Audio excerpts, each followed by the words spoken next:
अंतर्राष्ट्रीय श्रम दिवस के मौके पर मुख्यमंत्री योगी आदित्यनाथ श्रमिकों को कई बड़ी सौगात देने जा रहे हैं। लखनऊ के इंदिरा गांधी प्रतिष्ठान में ये कार्यक्रम आयोजित होगा। उत्तर प्रदेश में कैबिनेट मंत्री और श्रम विभाग जिनके पास है, अनिल राजभर हमारे साथ मौजूद हैं।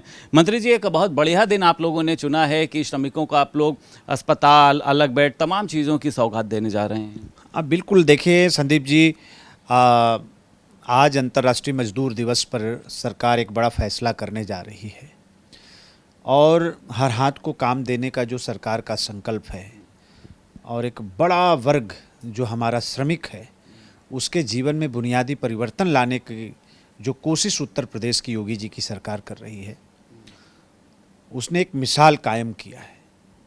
हमने उद्योग और मजदूरों के बीच में बेहतर समन्वय और संतुलन बनाने का प्रयास किया है।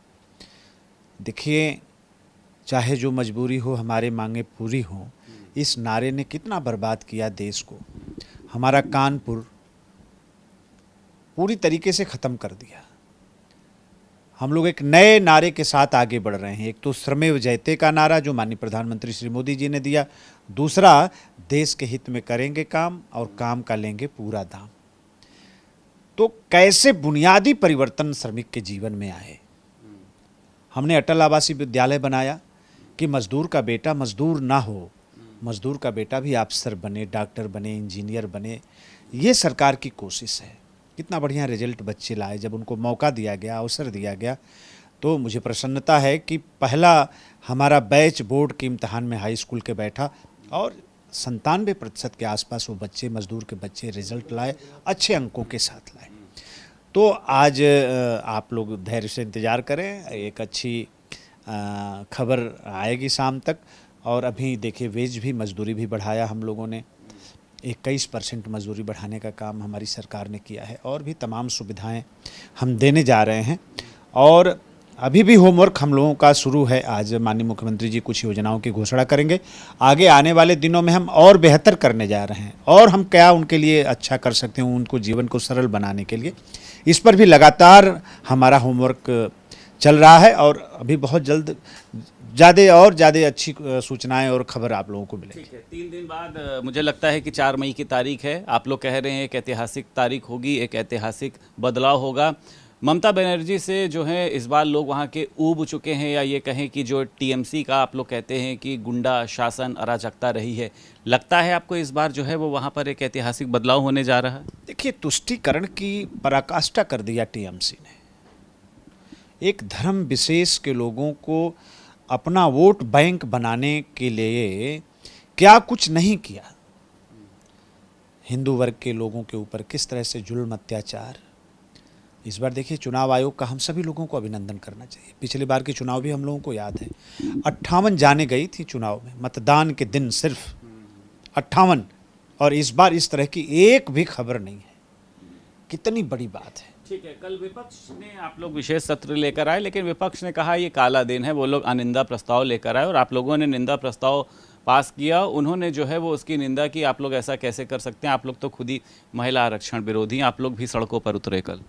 देखिए, ये बहुत ज़रूरी है जानना मातृशक्ति को कि उनके साथ कौन खड़ा है और उनके पीठ में छुरा घोंपने की साजिश कौन कर रहा है। जब ये बिल आया था, याद करिए 23 में, तो यही प्रतिपक्ष सिर्फ एक ही बात कहता था कि आप इसको डिले क्यों कर रहे हैं, जल्दी से लागू कर दीजिए।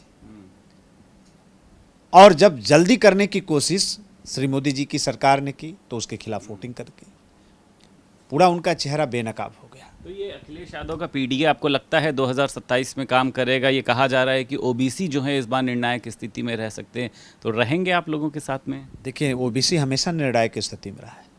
2014 में जब मोदी जी की अभियान के साथ जुड़ा तो पूरे देश की सियासत बदल गई कि नहीं बदल गई, और 17 से लगातार है, आज भी है। हम लोग क्या हैं? पिछड़ा समाज से ही तो आते हैं। हमारे माननीय मंत्री जी रमाशंकर पटेल जी यहाँ पर बैठे हैं। ये जो पीडीए का नकली चोला ओढ़कर जो पिछड़ों को ठगने की कोशिश समाजवादी पार्टी के तरफ से और समाजवादी पार्टी के नेता की तरफ से हो रही है, ये सफल होने वाली नहीं है। इनका असली चेहरा हम सब लोग बहुत अच्छी तरीके ये से जो जानते हैं। अखिलेश यादव तमाम इधर घटनाओं पे पहुंच रहे हैं, हरदोई में पहुंचे जहां पर एक युवती की बताया जा रहा है, इसके पहले गाजीपुर में उनका एक डेलीगेशन पहुंचा, कह रहे हैं कि न्याय नहीं मिल रहा है, पीड़ितों को न्याय नहीं मिल रहा है, भाजपा उनकी आवाज़ को दबाने का प्रयास कर रही। तो वाकई में अखिलेश यादव उनके साथ में है या इसको आप एक पॉलिटिकल या राजनीतिक स्टंट मानते हैं? नहीं, उनको जाना चाहिए, जा रहे हैं तो अच्छी बात है, लेकिन जहां भी जाएं वहां समीकरण बनाने की सिर्फ कोशिश करें। अब गाजीपुर की घटना क्या है, पुलिस को जैसे पता लगा, पुलिस गई, मौके पर लाश बरामद किया, अंतिम संस्कार कराया और जो तहरीर परिवार के लोगों ने दिया उसके आधार पर मुकदमा दर्ज किया और मुलजिम को जेल भेज दिया। 5 लाख रुपए की आर्थिक मदद की, 1.5 बीघा जमीन उस परिवार को देने की बात सरकार ने कहा और सरकारी आवास बनाने की बात कहा। आज भी कह रहे हैं, अगर कोई नई बात अगर परिवार के मन में है, कहीं शक शुबहा है, कोई और बात दिमाग में आती है, तो आज भी अगर वो परिवार कहेगा, आज भी कार्रवाई करेंगे। लेकिन उस बाप का जुड़ा हुआ हाथ जोड़कर की गई विनती अखिलेश यादव जी को दिखाई नहीं दी, जब उसने कहा कि सरकार की कार्रवाई से हम संतुष्ट हैं, कोई हमारी बच्ची की लाश पर राजनीति ना करे। लेकिन समाजवादी पार्टी, अखिलेश यादव को तो ये भी भरोसा है कि 4 मई को ममता बनर्जी ही आ रही हैं और उसके बाद 27 में हम सरकार बनाने जा रहे हैं, एक एक अधिकारी को देख लेंगे। तो 2 दिन का इंतजार कर लेने की ज़रूरत है। अच्छा है कि 4 तारीख को ही समाजवादी पार्टी और उनके नेताजी का जो है भ्रम टूट जाएगा। फिर बहाना देखिए क्या बोलते हैं। बहुत शुक्रिया बात करने के लिए। उत्तर प्रदेश सरकार में कैबिनेट मंत्री अनिल राजभर हमारे साथ मौजूद थे। लखनऊ से वीडियो जर्नलिस्ट अम्बरीश के साथ संदीप खेर, भारत समाचार।